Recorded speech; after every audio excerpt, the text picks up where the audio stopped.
Magandang hapon din po, aming guro. May lumiban ba sa ating klase ngayon? Wala po. May assignment ba tayo ngayon? Wala po. May nakakaalala ba ng sumate? Muli, may nakakaalala ba ng tinalakay natin noong nakaraan? Opo. Ano ang mga ito? Mga likas na yaman sa komunidad. Tama.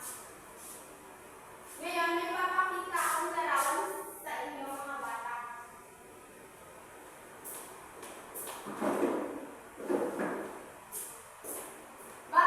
Base sa larawan na ganito, ano ang naobserbahan ninyo? Iba't ibang likas na yaman. Tama. Tulad ng Yamang dagat o yamang tubig at yamang lupa.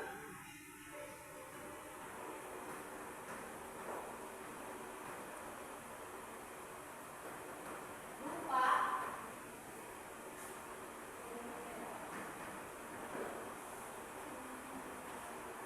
at ubat. Bakit kaya mahalaga ang mga nasa larawan na iyan? Mahalaga ang mga nasa larawan sapagkat dito tayo kumukuha ng ating pangangailangan. Tama po. Kaya mahalaga, mapangalagaan natin ang gustong pangangasiwa ng ating likas na yaman. Ang ating aralin ngayon ay patungo sa gustong pangangasiwa ng mga pangunahing likas na yaman. Ano nga ba ang likas na yaman?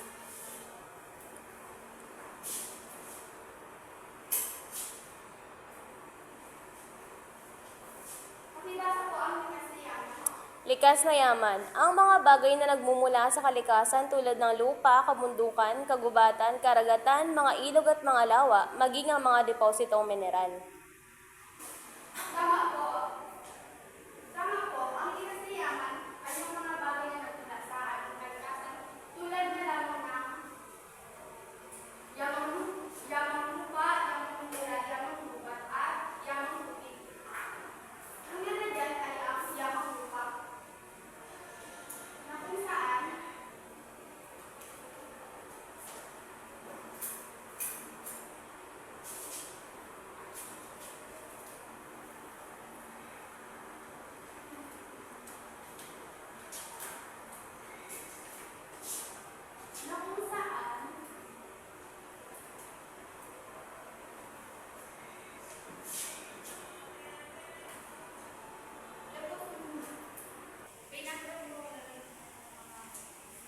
una na dyan ang yamang lupa. Pangunahing kahalagahan ng yamang lupa ang bigay ng hanap buhay katulad ng pagsasaka, pagkain at halos lahat ng pangangailangan ay binibigay ng lupa.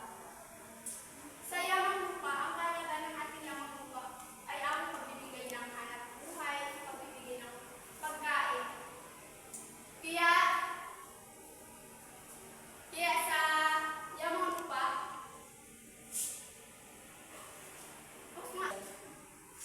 maaari ka bang magbigay ng halimbawa ng yamang lupa? Bundok, bulkan, burol, at talampas. Tama. Bakit kailangan natin mapangalagaan ang ating yamang lupa? Dahil sa mga yamang lupa tayo kumukuha ng ating mga pagkain sa araw-araw. Tama. At ang ating yamang lupa ay nanganganib dahil tinatayuan nito ng mga building kaya nawawalan ng mga magsasaka ng lupa.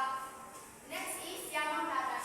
Ang ating bansa ay may pinakamalaki may bayang dagat sa daigdig kaya isa sa uri ng pamumuhay ng maraming Pilipino ay ang pangingisda at paggawa ng palaisdaan.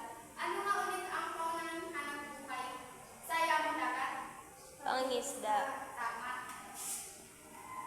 Kaya sa yamang dagat, kailangan natin panatilihin ang kalinisan nito para hindi mamatay ang mga yamang dagat.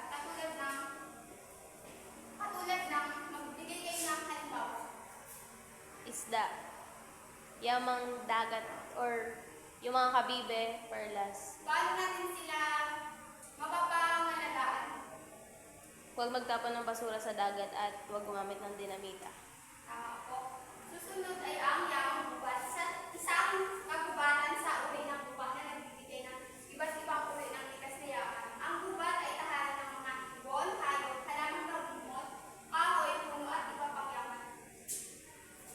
Ano nga ulit ang yamang gubat? Ito ay tahanan Ng iba't ibang mga ibon at hayop. tama. Susunod ay ang yamang mineral. Ang ating bansa ay mayaman sa sakop ng lupain. Asahan ng mga mayamang mineral na matatagpuan sa kailaliman ng lupa. May tatlong uri ng yamang mineral, ang metal, bimetal, at panggatong.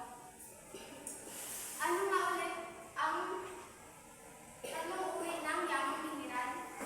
Metal, hindi metal at panggatong. Tama po. Kung talagang naiintindihan nyo, kung talagang naiintindihan nyo ang ating tinalakay, isulat ito sa 1/4 sheet of paper. May gawain ko kayo. Ano to? Isulat sa 1/4 sheet of paper ang inyong sasakulat.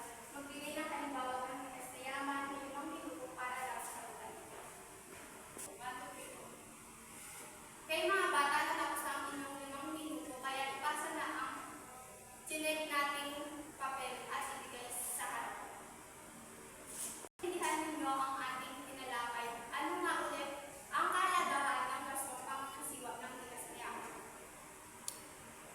Mahalaga ang pangangasiwa or pag-aalaga sa likas na yaman.